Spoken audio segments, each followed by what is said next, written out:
and we are back with another episode of the Forsyth Mags podcast. And today I have Debbie Barr, an author. She's been writing for the magazine for years, and I've known her for a long time. We're excited to have you. Hey, Debbie. I'm so glad to be here. Thanks. Yeah, it's been a while. Yeah, it has been a while. I always get excited when I see an email from Debbie in my inbox. Well, maybe from now on they'll be a little more frequent now that I'm done writing for a while. I know. You were in a... Tell us about the last few months. You've released 4 books, right? Right. And indirectly, this is a surprise to you, indirectly, Forsyth Mags is indirectly responsible for the opportunity I got to do that. Wow. Yeah. Very cool. So the story behind that is probably 2 years ago now, I had applied for a job with this publisher. And I didn't get the job, and they said to me, we'll keep your resume on file in case anything comes up. And you're like, okay. Yeah, exactly. I was like, okay, well, move on. Didn't think about it at all for a long time. And then I got a phone call. And the reason I got the phone call is that they had pulled my resume, not for a job, but to look at the links on there to my writing samples, which took them to Forsyth Woman, Forsyth Family, and they decided to give me a call because they said that the way I write, my style, was what they were looking for. Wow. So indirectly, thank you, Forsyth Mags. Yeah. So very cool. Yeah. And they gave me the opportunity to pitch them some ideas. Okay. And the way I went about that, my thought process was kind of like the way you hear people talk about in vitro fertilization. It's like, well, we've got 5 embryos. Let's put them all in, and maybe we'll get one baby. Yeah. And so I was sort of like, well, okay, I've got 4 ideas. I'm going to send them all in. And maybe if I'm real lucky, they'll pick one. But they took all 4. Wow. Nice. And at that point, I was like... You're like, whoa. Exactly. I wasn't expecting quadruplets here. No, exactly. The shock was kind of like that. It was like, this is a wonderful blessing, great opportunity, open door. How am I going to do this? Yeah, how am I going to write 4 books? How am I going to do this? So, because I was working full-time, so basically, for about the reason you haven't or anybody else has heard from me for like You've the been last, in your writing cave. I had to become a hermit, because I was working full time, and the only time I really had to do this was on the weekends. Yeah. So I was even Zooming to church and everything else that you do on the weekends. Well, and that has to be tricky because I know. I try to explain this to my mom because she's not a creative. She doesn't have the creative mind, but you can't just like turn it on and off. Like, how do you might be feeling super creative and into writing one day, but then what about those days when you're just not? That was not an option. You just had to push through. I had a contract and I had due dates for each of these. Oh my gosh, that stresses me out. I feel like I get some serious writer's block, which I don't do much writing these days, but how do you handle writer's block? I don't let it happen, or it happens, I guess, and I just kind of do a different task. Yeah. Maybe like a little reading or research or, go get some exercise or, just something to break that. But when you're under this kind of pressure, it's kind of like if you write for a living for a company, you can't go, well, guys, today I have writer's block. I wasn't feeling it today. I wasn't feeling it today.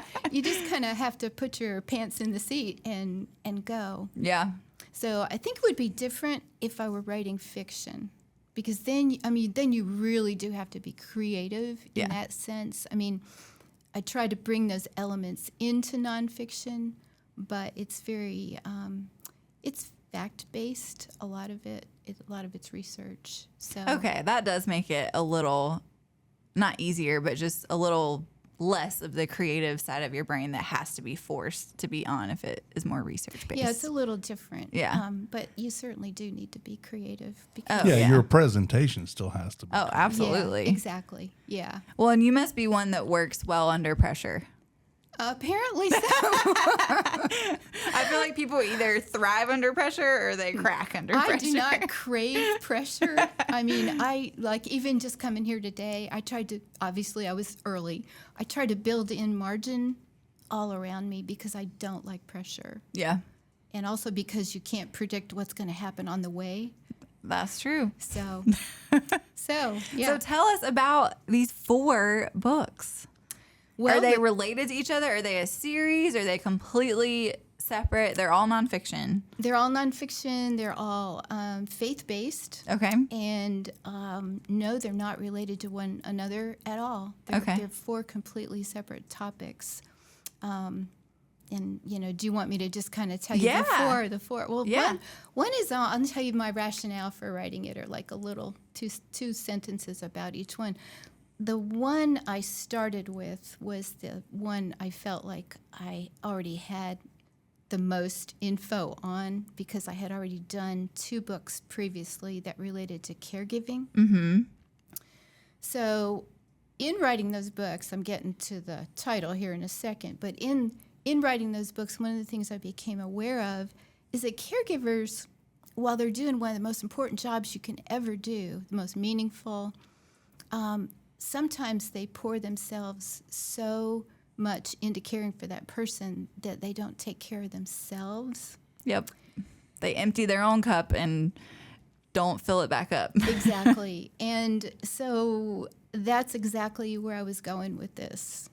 It's like at a certain point, if you don't take care of yourself, you won't be able to take care of that other person. That's so true. Yeah. That's so true. I think the mindset shift is slowly changing from that with books like this that are helping people. But I think previously it felt like, or I think people felt like, oh, it's selfish of me to take care of myself. Exactly. And that's not true.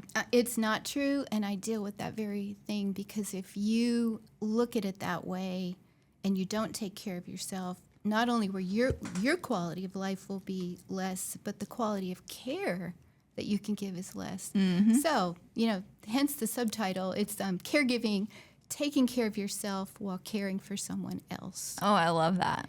And the great thing about all 4 of these books, Brooke, is that they're mini books, and they have a mini price.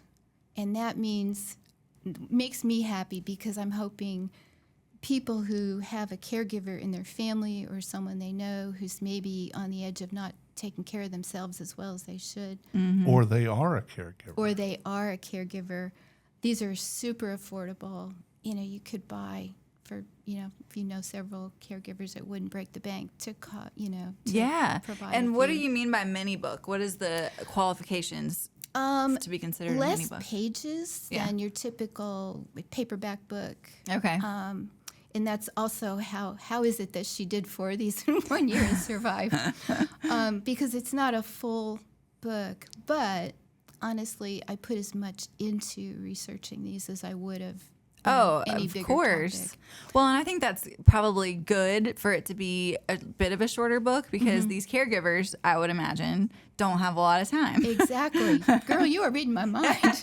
That's exactly, why I knew it would be a good topic for a book this size. Yeah. Because they really don't. So that was the first one. Okay. And to back up a little bit, how many, you have written 2 books prior to these 4? Actually, Or is it more than that? I had a lifetime bucket list, which maybe I'll now expand, but my bucket list starting all those years ago was for 10.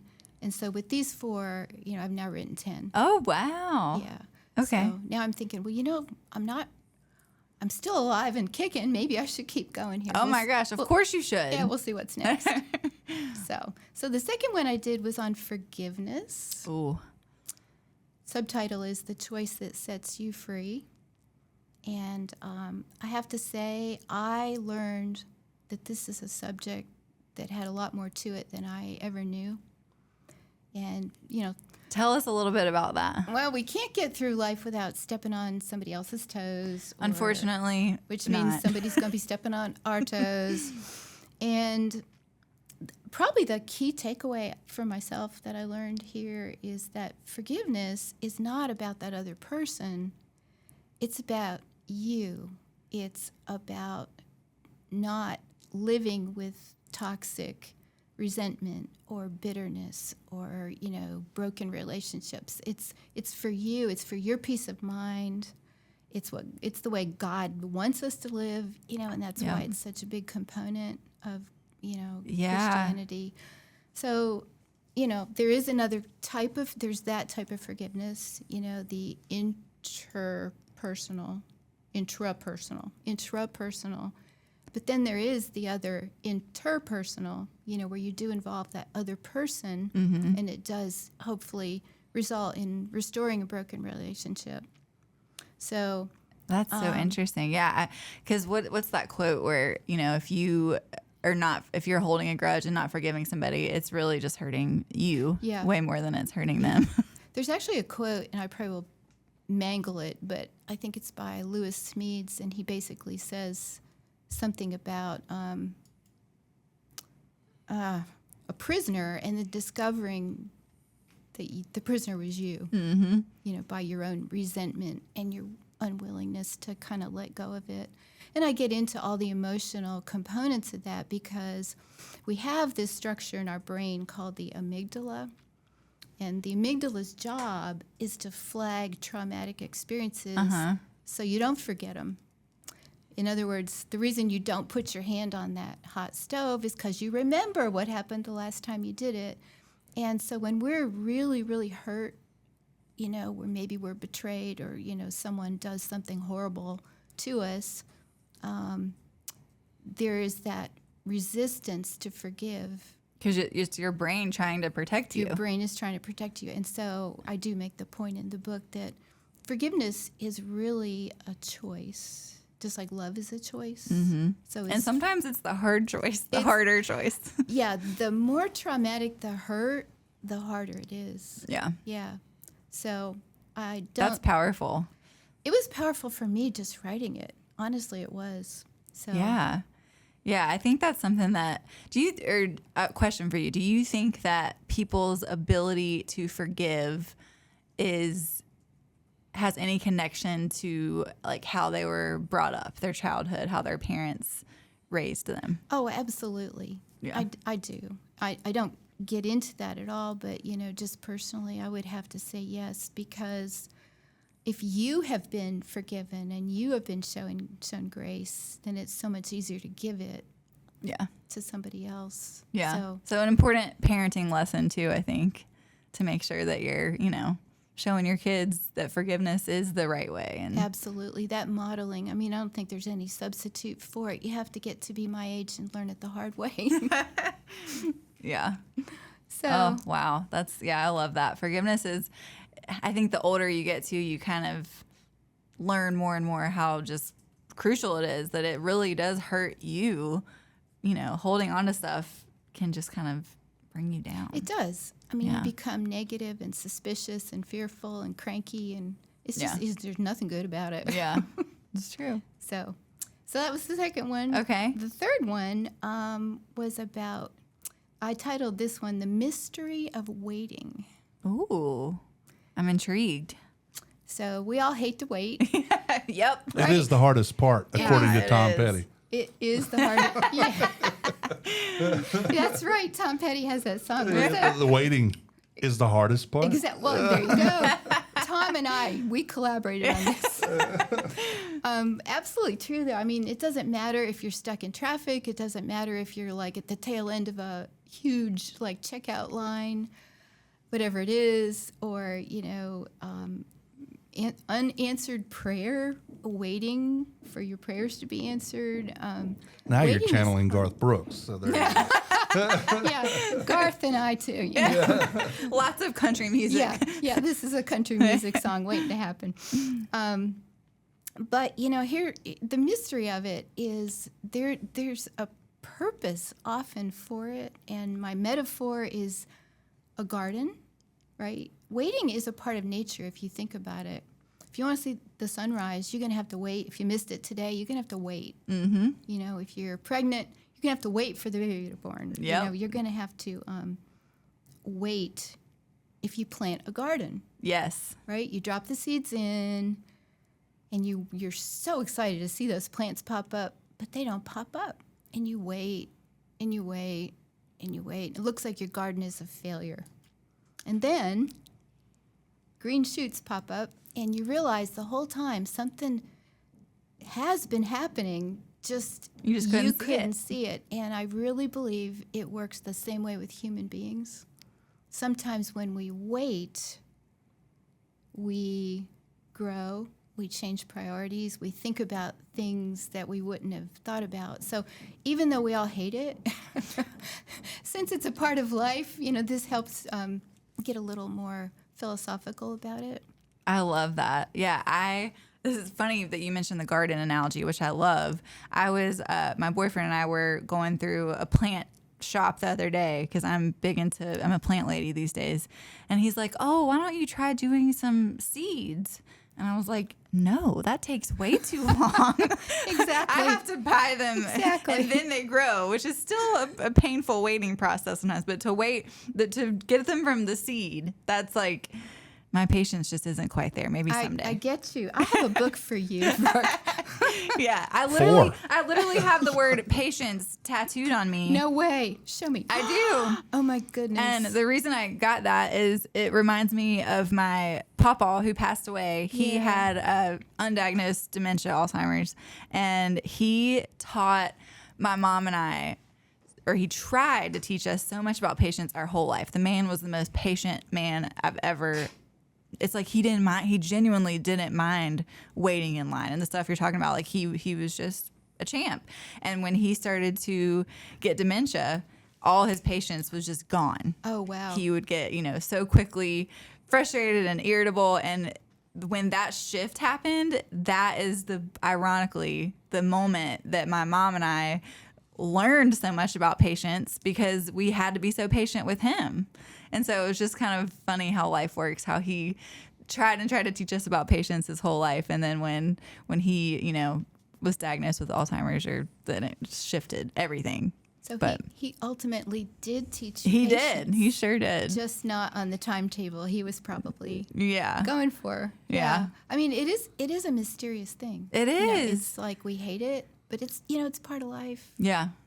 And I do notice the older people get, in general, the more patient they seem to, kids are so impatient.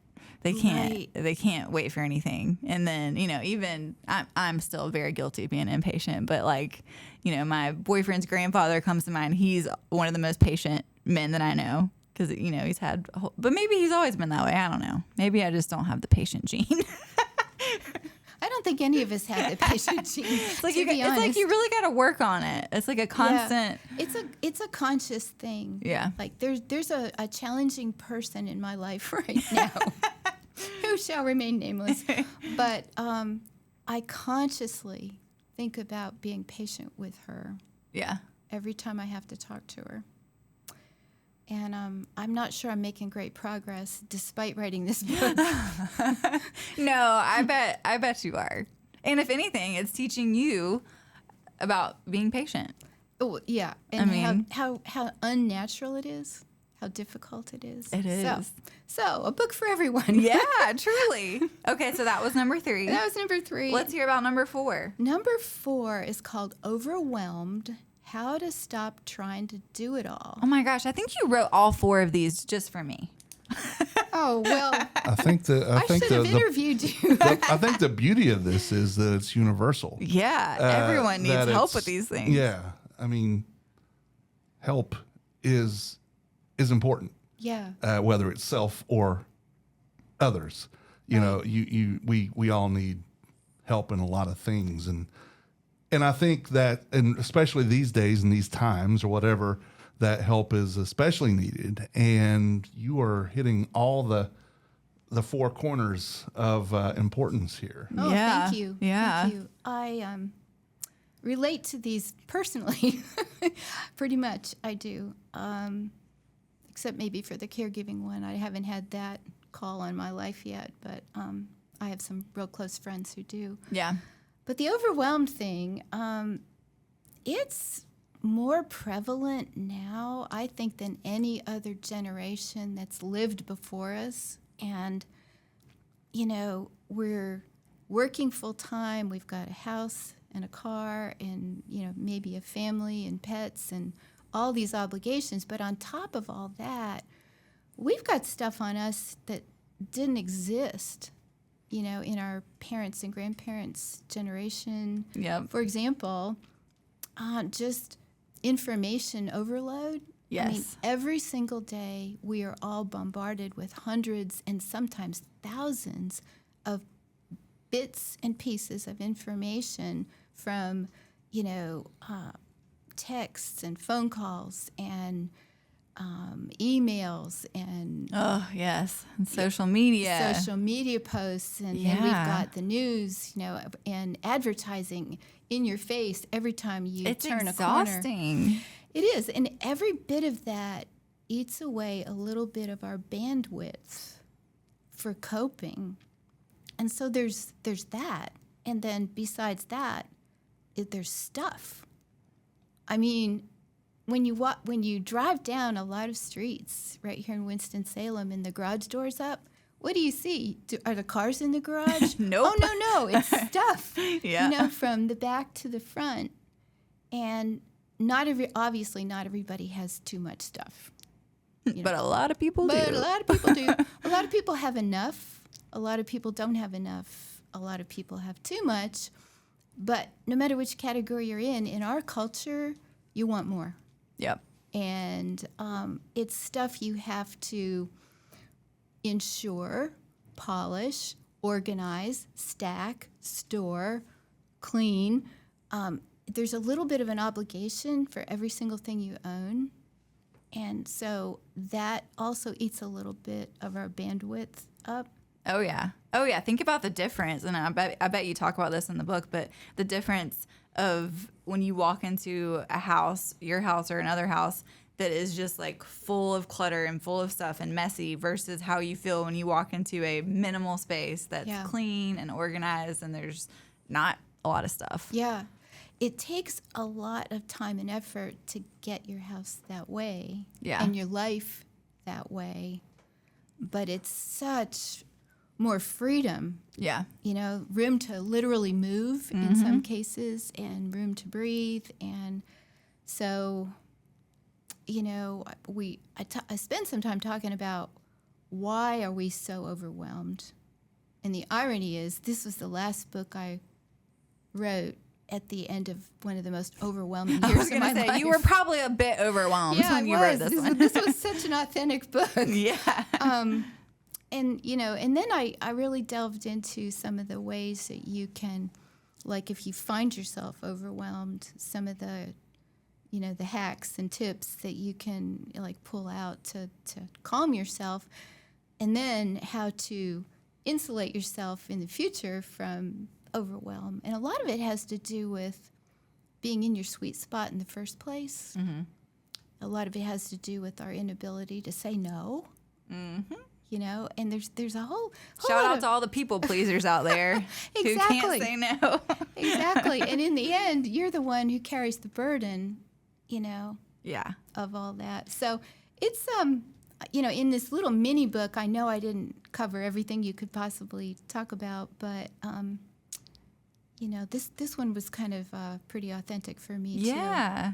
My favorite, I'm interested if you talked about this at all in this book, but my favorite tip that I've recently incorporated for being less overwhelmed is in the morning when I wake up, I immediately go outside with my dogs and just sit there for even if it's 10 minutes, I try to make it 10 minutes. Sometimes it's more, sometimes it's a little bit less, but that as opposed to what I was doing before, which was grabbing my phone off my nightstand and immediately checking my email, checking social media. And it was just putting a huge damper on my day. It was setting a tone for my day that I didn't want. You know what I mean? Yes, I do know what you mean. And that's exactly what I do as well. Good. I get up. I don't look at my phone. I might unplug it, but I don't look at my phone. Mm-hmm. And I make coffee, and then I make myself get oriented to the day, probably read some scripture, drink my coffee, think about what's coming up, kind of just get the pace set at a lower speed, rather than like right off the bat, pick up the phone and, oh my gosh, this person texted me, I got to text him back. And oh no, this, it's like you're off and running and you don't get to catch your breath. So I applaud you. Yeah. That's brilliant. Yeah. It's been kind of a game changer for the morning. Yeah. Yeah. And I think another thing that I think about a lot is, I don't know who told me this or if I like read it somewhere, but we were never meant to know about every single traumatic thing that's going on in the whole entire world. I do know. So that's I think that's a huge, especially for some people. I personally, maybe I don't know if it's right or wrong, but I personally just do not watch the news at all. I just right. I don't know. Maybe I'm naive, but I can't do it. I totally get that, and that's actually in addition to the stuff and all that other preliminary overwhelming, media, all the information overload and the stuff. That actually is one of the things I talk about. Like, we are not wired for daily tragedies, and it just takes a toll on top of everything else. All the plates we have to spin. It just sets such a, I don't know, a cloud of sadness over you. Because there's, when we were like hunter-gatherers, you might have somebody in your tribe have a trauma, once a year, twice or 3 times a year. But in the global community of billions of people, that happens about every minute. Yeah. And so because we have this high-speed news gathering and reporting, no matter where it is, you're going to hear about it if you are a news junkie.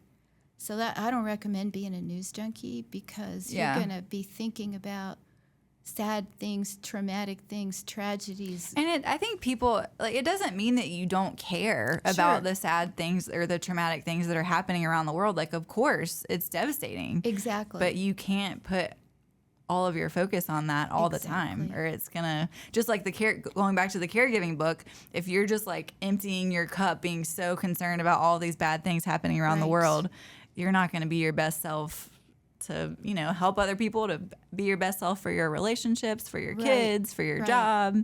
All right, where you are, the people in your life, who's crossing your path. Yeah. Because there's need there too. People on the street corner.